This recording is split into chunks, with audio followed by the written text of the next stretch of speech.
Please ensure the loan repayment will you while I was at work. An unexpected email popped up. Upon hastily reaching out to him, Greg calmly began to explain. "Oh, sorry about that. I've fallen for someone else and decided to start a new life with her."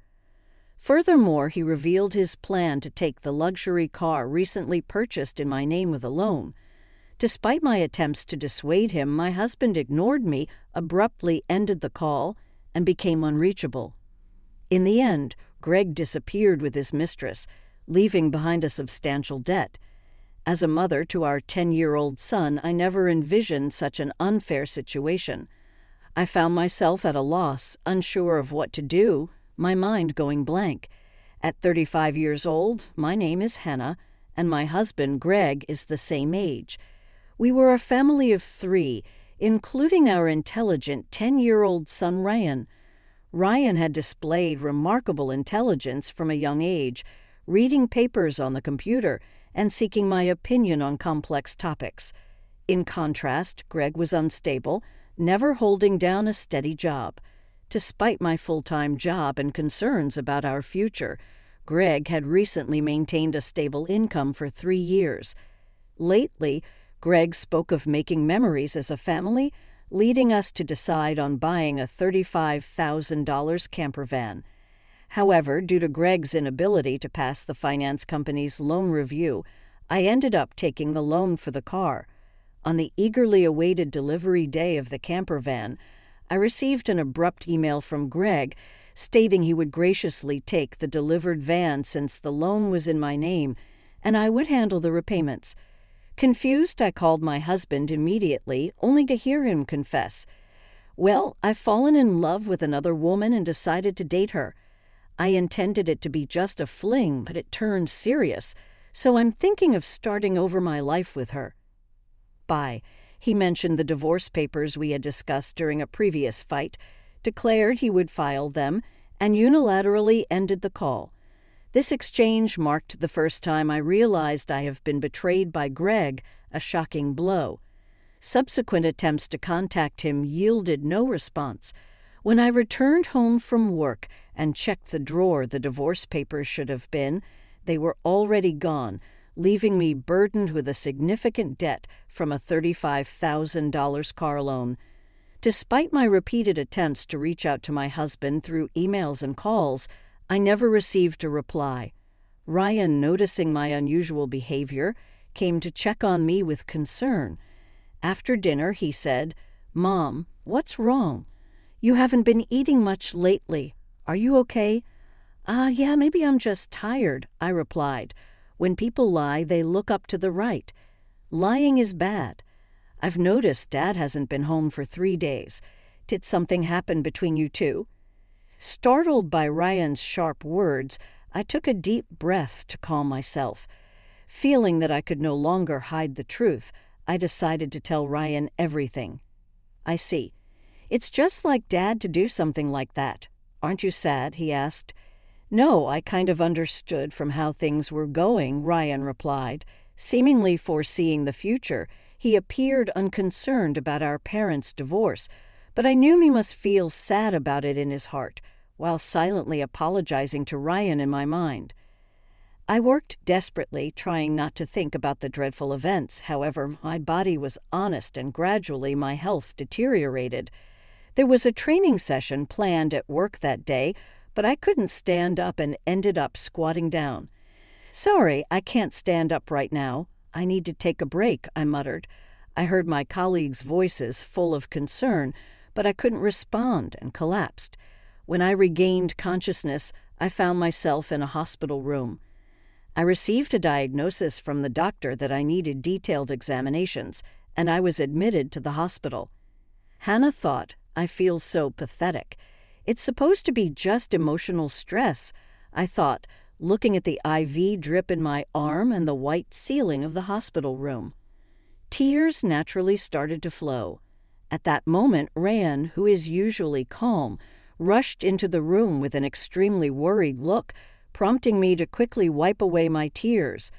"Mom, what happened? Is it serious? You're not going to die, right?" he asked anxiously. "Of course not. I wouldn't leave my dear son alone." I reassured him. "Ah, that's good, really. I was called by the school teacher and told that you were taken to the hospital. I was so shocked. My heart nearly stopped." Ryan explained. "Ryan Ran is usually mature for his age, but he's still only 10. I felt a strong resolve to get better for his sake, but my condition was worse than I thought, and I was diagnosed with a serious illness. The doctor advised you should have surgery as soon as possible. Please make a decision quickly," the doctor urged. Following the doctor's advice, I underwent surgery, and by the time I was discharged, it had been a month since Greg had left. When I returned home and opened the mailbox, I found a demand letter for the car loan payment. Hannah thought the repayment should have been automatically deducted from my account. I panicked. I checked the account balance with my cash card, and the balance, originally $20,000, was now only $33.90. Greg did this, I realized. I want to ask him to return the money, but I can't contact him. What should I do? Since I don't have the camper van, I can't sell it. After Greg left, everything seemed to be going in a bad direction, and my mood sank deeper. Seeing me saddened by my series of misfortunes, Ryan put his hand on my forehead. "You look pale. Are you feeling sick again? You don't seem to have a fever, though," he observed. "I'm fine physically, but you see, your father not only took the car, but also all the money we had saved. I can't work due to my physical condition, and now we have no money." "I'm at a loss," I explained. "I see. Then I'll deliver newspapers, and I'll search the internet to see if there's any work I can do," Ryan suggested. Encouraged by my 10-year-old son, I told myself that it wasn't the time to be down. "Sorry for worrying you. I can't afford to be weak. I'll change my mindset and try to do whatever I can," I said, smiling at him. Ryan also smiled back and then said something unexpected. "Let's plan how to get the car back from Dad." "How can we do that?" "The camper van is in your name, right?" I asked. "Yes, but what about it?" Ryan replied. "Maybe we can." Ryan suggested an idea that I couldn't even imagine. I had never thought such an idea could exist. "Also, I have no idea where your father is," I admitted. "Then let's check on my phone. A month ago once, when we went hiking as a family, surprisingly, Ryan, who is usually very reliable, felt lost. At that time, we bought a kid cell phone on suggestion and installed the GPS app on it, which both Greg and I could access. With this app, I can see where Dad is in real time, and he's been moving around a lot," Ryan revealed. "Oh, is that so? But what if we find him and he just says something vague and escapes again?" I pondered. Ryan smiled and made an intriguing suggestion. "Don't worry, I've already taken precautions." "What did you just say?" I asked, astonished. Ryan had acted independently while I was in the hospital, achieving something unbelievable. I can't believe such a smart child came from me, I thought. Understanding Ryan's words, I was simply amazed. He had even caught wind of Greg's mistress. "All right, let's teach Dad, who betrayed us, a lesson," I agreed. "Okay, let's start the plan right away," Ryan said. Together, my son and I prepared for that moment. Hannah thought with Ryan by myself died. "I'm invincible. Bring it on anywhere, anytime." 3 days later, my phone rang. "Ah, it's me. Please, I need your help." "Oh, who might this be?" "Don't play dumb. It's your husband. Obviously, I'm being questioned by the police about you.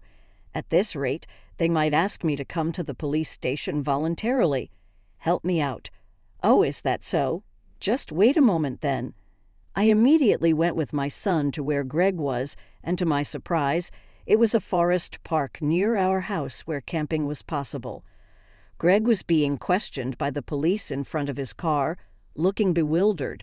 Feeling pathetic, I sighed and told the police we needed to have a talk as a couple and asked them to leave for a while.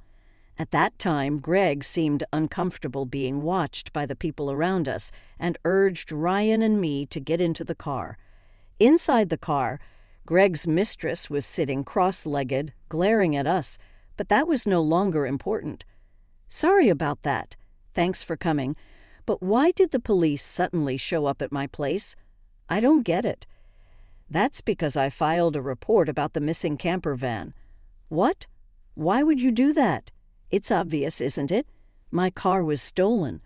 Greg, foolishly thinking that actions between spouses can't be criminal, was saying nonsensical things.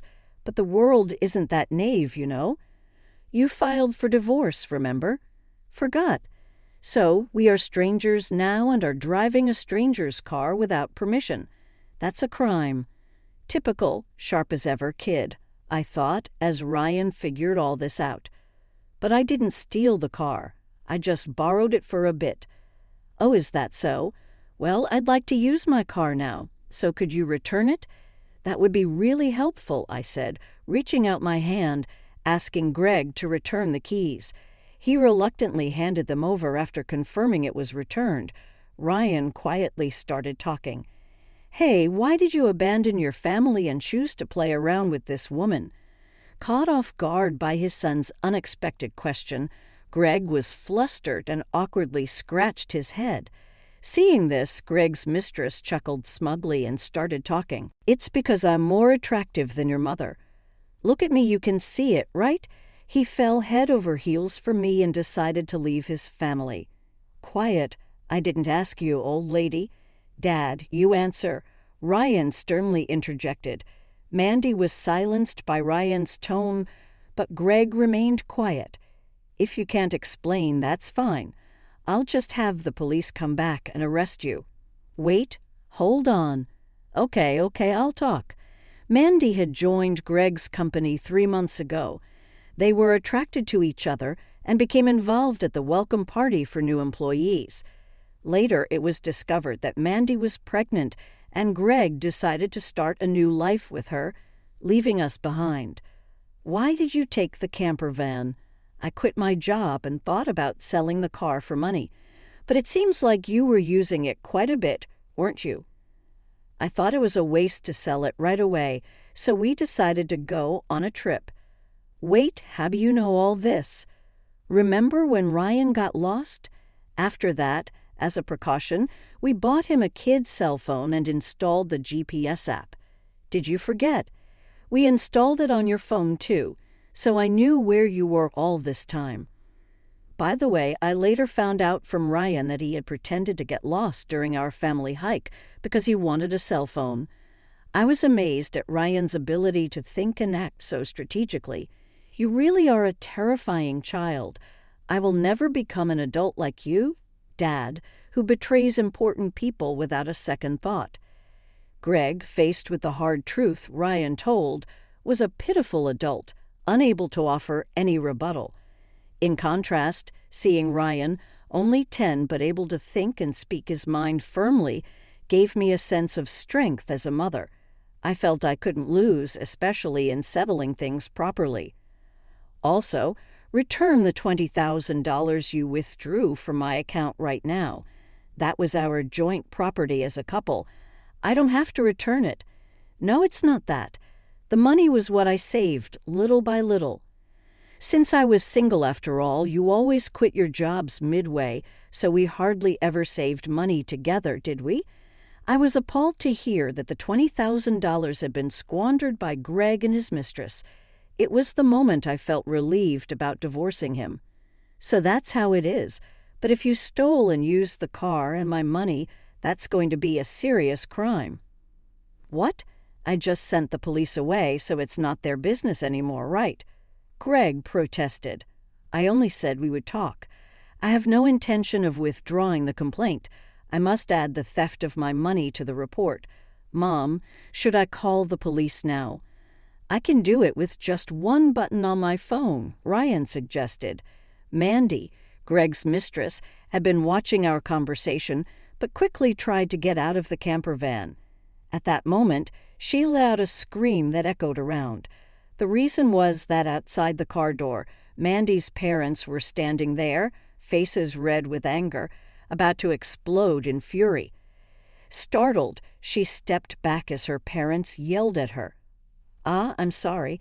Don't be so angry, but why are you here, Mom and Dad?" Mandy exclaimed. "I called your parents beforehand." "What? Why?" During my hospital stay, Ryan had visited Greg's office and tearfully told them, "My dad left the house with a woman we don't know," and my mom collapsed. Seeing Ryan's sorrowful and frail state, the people at Greg's office suspected Mandy, who had left the company with Greg, and gave Ryan her parents' address. Greg and Mandy have been overly friendly at the office, and there were photos showing them together at the welcome party for new employees, looking like a couple. After learning from the office people that you commuted from your parents' house, Mandy's parents were standing there, faces red with anger. "I went there with your photo, and your parents came out when I visited. Then I told them everything that had happened. So today I contacted Mandy's parents and asked them to wait nearby for a while. How could you do this to me? The worst. I don't want to hear that from you. That's my line. By the way, your stomach seems quite big. When is the baby due?" "In 3 months." "What? Wait a minute. That doesn't add up with when you met my husband. You two met only 3 months ago. What's going on?" "It's not time for the baby to be born yet, Greg." Hearing this for the first time, Greg stared at Mandy, eyes wide. "Wait, what does that mean?" "Are you stupid? Don't you get it? It takes about 9 months from conception to birth, which means the child she's carrying isn't yours." "You're so foolish," I interjected. "What do you mean, Mandy? Have you been deceived?" "Leaving me. I almost got away with it. Can't help it now that I'm caught." "You're so naive, you can't see through lies at all. Really a fool," Mandy admitted. Greg and Mandy started an ugly argument, but nobody intervened, letting them have it out.